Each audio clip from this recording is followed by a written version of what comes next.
GDS news का mission जज्बा सच दिखाने का। महंगाई माफियाओं का देखो खेल, महंगा राशन महंगा तेल। GDS न्यूज़ में पूर्वांचल राष्ट्रीय कांग्रेस के राष्ट्रीय अध्यक्ष सुरेंद्र कौशिक जी का स्वागत है। आइए आज चर्चा करते हैं दिल्ली की या देश की महंगाई इतनी क्यों, हर चीज़ पर रेट बढ़ रहे हैं। इलेक्ट्रिक वाहन की कीमत इतनी है कि जो हर आदमी अफोर्ड नहीं कर पाएगा। आखिर इस पर कोई गेम चल रहा है या वास्तविक है, इस पे कुछ विचार लेते हैं। कौशिक साहब, आपका स्वागत है। नमस्कार। और आप इस पर थोड़ा सा विचार दीजिए कि हमारी महंगाई जो आज देश में चल रही है, कहीं इस पर कोई माफियाओं का खेल तो नहीं? आपने सही पकड़ा है, वास्तव में माफियाओं का खेल ही चल रहा है। आप देखिए, अरविंद केजरीवाल जी दिल्ली में कहते हैं 200 यूनिट तक बिजली फ्री दे देंगे, पानी फ्री दे देंगे। उधर 300 यूनिट की इन्होंने बात करी है। पंजाब में कांग्रेस ने घोषणा कर दी कि बिजली फ्री में कहाँ से देने सर। वास्तव में हमारा मिडिल क्लास जो है वो मरने के लिए ही पैदा हुआ है। ना तो अमीरों को असर पड़ता और ना गरीबों को असर पड़ता। गरीबों को सब्सिडी के नाम पे पैसा मिल जाता है।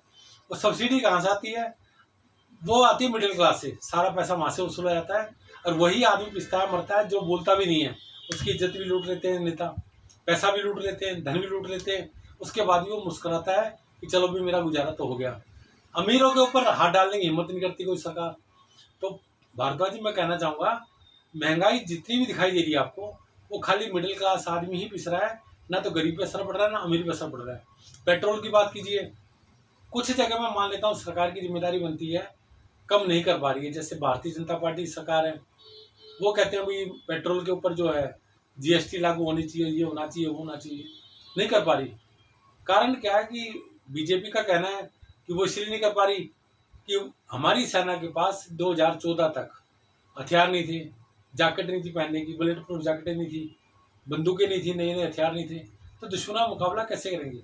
तो मोदी सरकार का कहना ये है कि पेट्रोल के द्वारा जो हम पैसा कमा रहे हैं, उससे हम लोग सेना के लिए हथियार और दूसरे एमिनेशंस खरीद रहे हैं, ताकि हमारी सैनिक जो है पूरे आधुनिक रूप से तैयार है दुश्मनों का मुकाबला करने के लिए। वैसे कहा तो ये जाता है कि ये नीति जो है मनमोहन सिंह सरकार के राज्य में चली थी कि कंपनियां, जितनी भी तेल कंपनियां हैं, वो अपने हिसाब से बनाएंगी, रेट बढ़ाएगी हर महीने की पहली तारीख के लिए।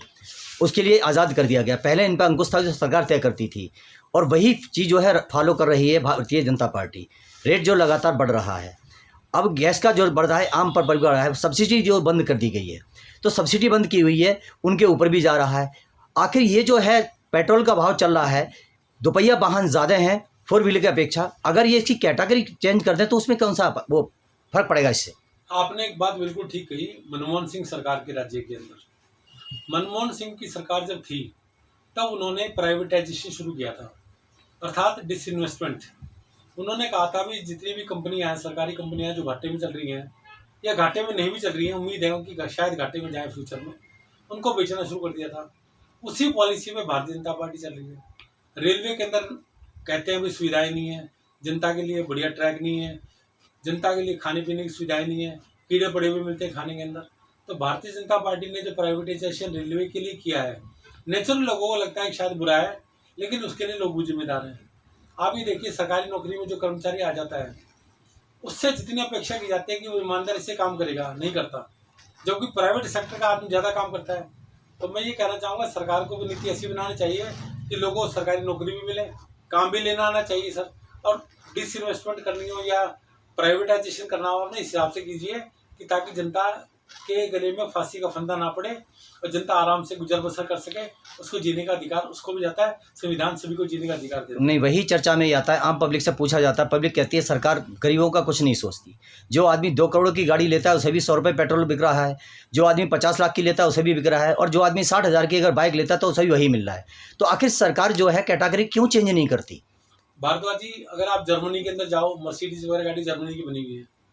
जर्मनी का राष्ट्रपति भी साइकिल पे चल के जाता है, अपने जब वो जाता है पार्लियामेंट जो उनकी है वहाँ जाता है, साइकिल पे चले जाता है। हमारे एक MLA और कॉर्पोरेशन मेंबर भी बड़ी से बड़ी गाड़ी में चलना पसंद करता है। ऊपर से लाइट लगा लेते हैं, जबकि लाइट बंद कर रखे हमारे देश में। उसके बाद भी देखो, स्टेट्स में जाओगे, कहीं भी जाओगे तो रेड लाइट लगी होती है जी। जबकि रेड लाइट जो है कानूनन आज से 6 साल पहले 2014 के बाद बंद कर दी गई थी, लेकिन आज भी नेता घूम रहे हैं। पेट्रोल की बात है, उसके लिए सरकार जिम्मेदार मैं मानता हूँ है, क्योंकि गाड़ियों पर बैन होना चाहिए। अगर गाड़ियों के अंदर, एक तो जैसे पहले आपको 30-40 साल पहले देखोगे तो गाड़ियाँ शायद मेरे हिसाब से, अगर आप 10 मिनट रोड के ऊपर खड़े हुए, हाईवे पे खड़े हुए, तो 5-7 गाड़ियाँ नजर आती थी जी। आज तो आज लाइन लग जाती है। अगर आज 10 सेकंड खड़े हो गए तो आपको 2000 गाड़ी नजर आ जाएंगी, भीड़ के ऊपर भीड़। जी। कहाँ से आ रहा है? क्योंकि लोन की सुविधाएं हो गई हैं, लोगों के पास फ्लो ऑफ मनी जो है वो बहुत ज़्यादा बढ़ गया, पैसे का जो बहाव है बहुत तेज हो गया। उसको रोकने के लिए सरकार को क्या करना चाहिए, स्कूटर है जैसे मान लो सपोज करो 20,000 का, उस पर टैक्स लगा दो 2 लाख रुपये। कार कम से कम 3 लाख की मारुति, उसके ऊपर 30 लाख रुपये टैक्स लगा दो। सर जी, जब इन चीज़ों पर टैक्स लगेगा तो आम आदमी की पहुँच से बाहर हो जाएंगी चीज़ें, और जब बाहर हो जाएंगी तो ट्रैफिक अपना भी खत्म हो जाएगा सर, पेट्रोल की समस्या नहीं जाएगी, महंगाई नहीं बढ़ेगी, और गवर्नमेंट का रेवेन्यू भी बढ़ेगा। और जैसे मर्सिडीज कार ले ली, जैसे भी आपने कहा मर्सिडीज कार है 1 करोड़ की, मान लो 30 करोड़ रुपये टैक्स लगा दो सर, उसको 31 करोड़ की पड़ेगी। आम आदमी तो 31 करोड़ की सोच नहीं सकता, अमीर ही लेगा ना। तो जब 30 करोड़ गवर्नमेंट के खाते में आएंगे तो पैसा इतना आ जाएगा कि बेरोजगारी की समस्या भी खत्म हो जाएगी। तो सर, कुछ समस्याएं खत्म करने के लिए विदेशों में जैसे कानून है वैसे कुछ कानून बनाने पड़ेंगे। हमने नकल की संविधान बनाते हुए कई देशों का संविधान चुरा करके हम लोगों ने अपना संविधान बनाया, लेकिन उस संविधान के अंदर ऐसा कुछ नहीं है जिसमें देश में तरक्की करे सर। ये आपने सबने विचार सुने राष्ट्रीय अध्यक्ष कौशिक जी, पूर्वांचल राष्ट्रीय कांग्रेस पार्टी के। सरकार को क्या करना चाहिए, क्या नहीं करना चाहिए, और आम जनता को क्या सोचना चाहिए। इसी के साथ अगली वीडियो के साथ फिर मिलते हैं, तब तक के लिए जय हिंद।